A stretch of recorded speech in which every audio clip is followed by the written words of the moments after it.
السلام علیکم ورحمۃ اللہ وبرکاتہ۔ دوستو، مسلمانوں کے لیے ایک بڑی خوشخبری کی بات ہے کہ الحمدللہ اب تمام مسلمان ایک پلیٹ فارم پر جمع ہو رہے ہیں۔ مسلمانوں میں اتحاد ہوتا ہوا نظر آ رہا ہے، کیونکہ فرقہ واریت کے اندر اگر فرقوں کے اندر ہم بٹ جائیں گے تو دوسرے ہمیں کاٹ دیں گے، اور جب ہم متحد ہو جائیں گے، ہم آپس میں ایک ہو جائیں گے، اس لیے کہ تمام مسلمان آپس میں بھائی بھائی ہیں، تو پھر کوئی ہمارے اوپر نظر اٹھانے والا نہیں ہوگا۔ وقف بل کو لے کر جو بل پاس کرانے کی کوشش میں لگے ہوئے ہیں، وہ ہمارے سے وقف کی جائیداد کو لینا چاہتے ہیں، چھیننا چاہتے ہیں۔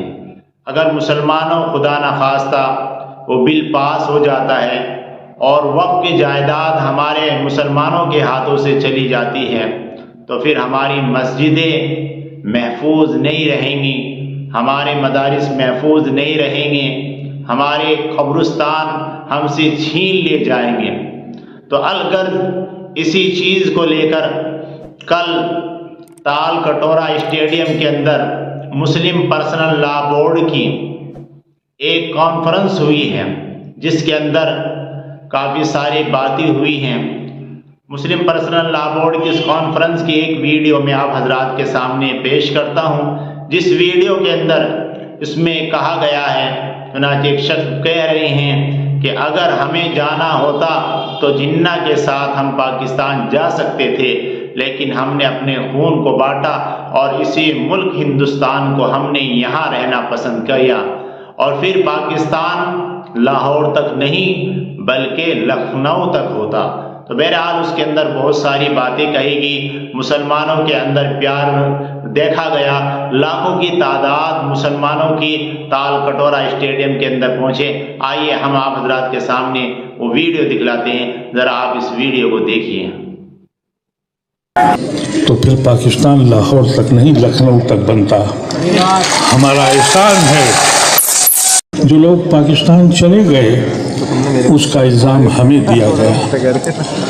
ہم مانتے ہیں جو پاکستان گئے وہ مہاجر ہو گئے، اپنی زندگیاں بنا لیں، لیکن ہم نے تو اپنا خون بانٹا تھا، ہم نے تو جناح کو منع کیا تھا، ان کو ٹھکرایا تھا، ہم نے لیاقت علی خان کو نہیں مانا تھا، ہم نے نہرو اور گاندھی اور آزاد کو مانا تھا، اپنے خون کو بانٹا تھا۔ اگر ہم جناح کے ساتھ جاتے اور اگر اس وقت ہم سب مسلمان جناح کے ساتھ جاتے، یہ احسان تو ہمارا حکومت کو ماننا چاہیے، تو پھر پاکستان لاہور تک نہیں لکھنؤ تک بنتا۔ ہمارا احسان ہے ہم نے پاکستان کو مختصر کر دیا اور ہمیں سزا دیتے ہو، تم ہم پہ ظلم کرتے ہو۔ اب تک جتنے بھی ہمارے اوپر حملے ہوئے ہیں، سب سے بڑا حملہ آپ کی اوقاف کا ہے۔ ہم کو لنچ کیا گیا، ہم پہ فساد ہوئے، ہمارے گھروں پہ بلڈوزر چلے۔ ہم اس لیے نہیں بولے کہ میرا گھر تو محفوظ ہے، کیونکہ ہم اپنی زندگی کے لیے جیتے ہیں، لیکن آج ہمارے پاس اب کچھ بھی نہیں بچا۔ آپ لوگ ہماری قوت ہیں۔ ہم نے سب سے زیادہ جو مصیبت جھیلی ہے وہ یہ ہے کہ اب ہماری حیثیت نہیں رہ گئی۔ ہم کبھی جانتے تھے، ہم جب علی گڑھ میں پڑھتے تھے تو اس وقت سیاسی جماعتیں کہتی تھی کہ کہیں میاں ناراض نہ ہو جائے۔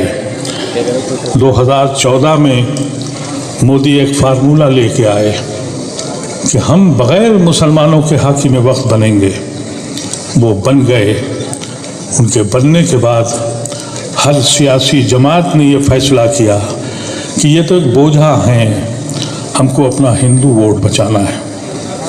یہ ملک اس لیے نہیں بٹا تھا، مولانا آزاد نے جو بات کہی تھی کہ وہ یہ ذہن ملک نہیں بٹ رہا ہے، ایک قوم بٹ رہی ہے، اور وہ قوم آج وہ حالت ہے کہ اگر کسی دلت کے اوپر کوئی لنچ ہو، بینت مارے، تو ہر پولیٹیکل پارٹی وہاں جانے کو تیار ہے۔ ہمیں گھر میں ہمارے گھس کے پوچھیں کہ تم کھاتے کیا ہو اور مار ڈالیں، کسی کے زبان پر آواز نہیں آتی۔ کیسی بدنصیب قوم ہے یہ